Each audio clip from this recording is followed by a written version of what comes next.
Hey guys, hope you're all doing well. Leslie here, also known as Fresh Lives, and welcome back to my channel. So if you aren't subscribed already, I'd really appreciate it if you do, and hit that notification bell so you know exactly when I upload. So this video is very kindly sponsored by Tangle Teezer. Basically, I'm going to run through how I detangle and what works best for me. So I have quite a few different Tangle Teezer brushes, but the one I've been using the most is the Naturally Curly Hairbrush.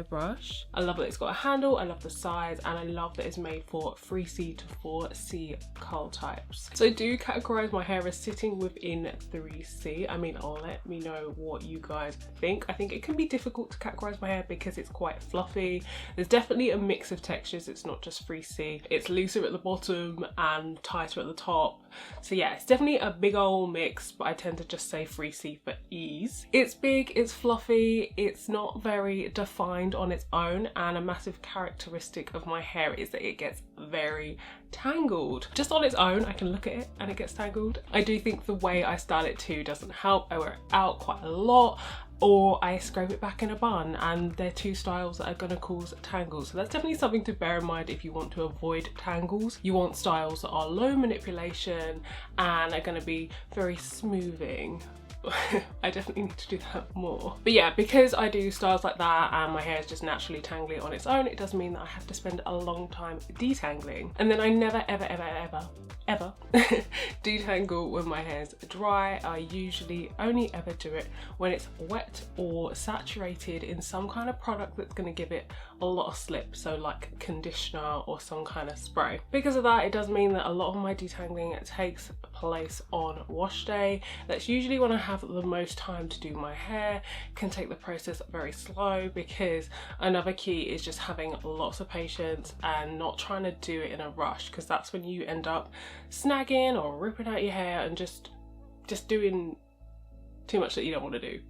On the Naturally Curly Hairbrush, there's two rows of teeth, both long and short. The long teeth are there to remove any shed hairs and help remove those tangles, whereas the short teeth are basically going to help smooth and reduce frizz. So when detangling, I usually work in pretty small sections. Basically, you want to take a section the size of the brush. You don't want to overload the brush with too much hair, otherwise it just won't detangle fully. I tend to start from the bottom and work up. So you want to start at the bottom rather than the top, because otherwise you're just kind of going to brush into the tangle and just kind of make it worse. It's not really going to help. You're just going to end up getting a lot of resistance. So yeah, start at the bottom and then just slowly work your way up. I do have patches of my hair that are definitely more resistant, so in the middle I definitely have to take the most time. Here is where it gets the most tangled, in my crown and around here. I think it's because the hair's a little bit tighter as well. There I might just take smaller sections, just work a lot slower, maybe add more conditioner or something to give it a lot more slip. The bottom of my hair is a lot looser, so it does tend to be easier to get the brush through. I love the teeth because they're firm but flexible, so they do kind of just glide through the hair. You can tell that they're actually like removing the tangles without really tugging on the hair. I don't feel like there's loads of resistance when I use this brush. I feel like it just kind of gently kind of goes through and pulls things out, so it's not like all matted together. And then once you get to that point where it's just gliding through with one hand, I don't even need the other hand anymore.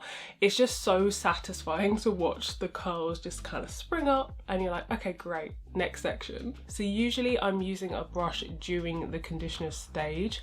So after I'm finished with it and I'm finished detangling, I'm usually doing a lot to keep my hair smooth, so I'm not creating any new tangles. So when I'm rinsing, I'm very gently smoothing everything out. I usually leave a little bit of conditioner in too, just to keep that slip in there and keep that smoothness as long as possible. I tend to style in the shower too, so I'll put in the product, I'll smooth it in with my palms. I might even go back in with a brush again to get a little bit more extra definition, and also to help distribute the product a little bit more evenly. And yeah, that's a process. It's definitely a labor of love. You do have to kind of take your time with it, but I feel like tools like this just make it a lot easier and smoother. So this is my hair after it's been styled. So I did air dry it today for the first time in a long time because it's very humid in the UK at the moment, and the perk of that is that I don't have to blow dry my hair as much. It's actually starting to dry on its own. That's kind of great, because usually it's hours before my hair actually dries off by itself, and that's usually me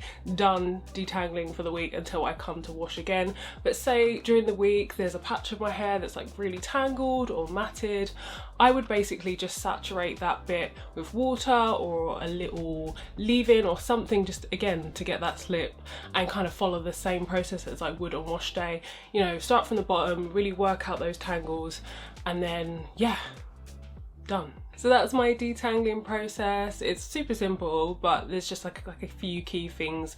Like I said, keeping the hair wet and making sure there's slip in there, using a tool that's got like firm but flexible teeth so you're not snagging or ripping anything out, and just having patience. I hope that was helpful, guys, and thank you to Tangle Teezer for sponsoring this video. So I'll leave the details of the Naturally Curly Hairbrush in the description box. If you guys have tried anything by Tangle Teezer as well, I'd love to know what brushes you've been using and how they worked for you. As ever, any questions, let me know. Thanks for watching, guys, and I'll see you in a new video soon. Bye.